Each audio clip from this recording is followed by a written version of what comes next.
YouTube video हेरेर बस्नुहुने सम्पूर्ण साथीहरूलाई नमस्ते। सबैजना सन्चै आरामै हुनुहुन्छ होला। साथीहरू, हाल म मलेसिया सेक्युरिटी गार्डमा छु र अहिले तपाईँहरू कतिजना मलेसिया आउने तयारीमा हुनुहुन्छ, कतिजनाले इन्टरभ्यू दिनुभयो, सिलेक्ट हुनुभएको छ होला र अब टिकटको पर्खाइमा हुनुहुन्छ होला।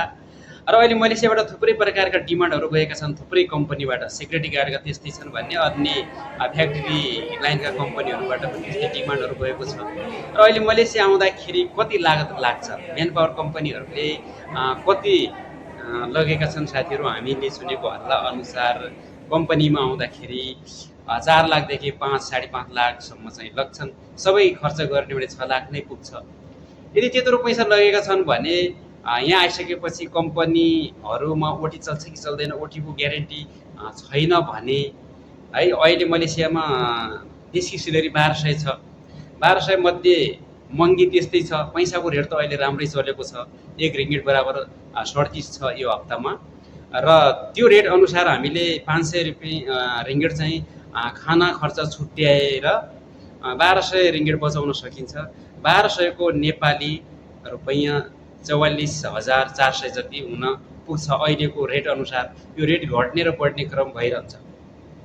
यदि हामीले 5-6 लाख पैसा तिरेर आयौँ र कम्पनीमा ओटी चलेन भने अलिकति महँगो पर्न जान्छ। अलिकति सोच विचार पुर्याउनु होला। महँगी त्यस्तै छ। 500 नर्मली हो, एकदमै चुरोट खैनी केही खानेपिने त्यस्तो छ भने 600 भन्दा पनि बढी खर्च लाग्छ। एकदमै कन्ट्रोल गरेर 500 खर्च आउँछ, खाना खर्च सबै मिलाएर।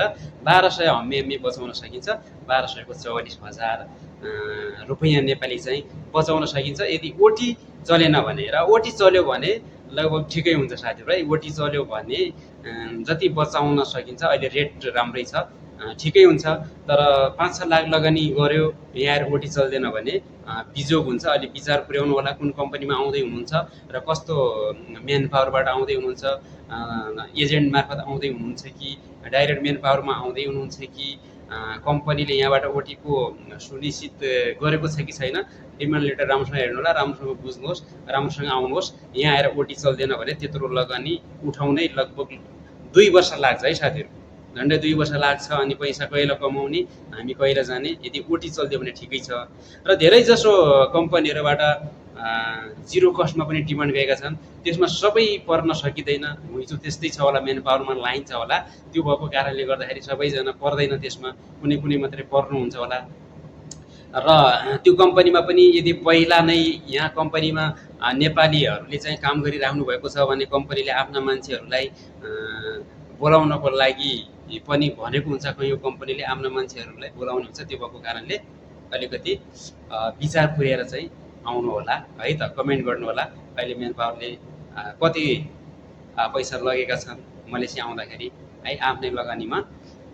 यस्तै छ साथीहरू। यो हप्ता त्यस्तो खासै डिमान्डहरू, फ्री भिजा फ्री टिकटका डिमान्डहरू छैनन् र आफ्नै लगानीमा आउने डिमान्डहरू छन्। 36-37 वटा डिमान्डहरू गएका छन्।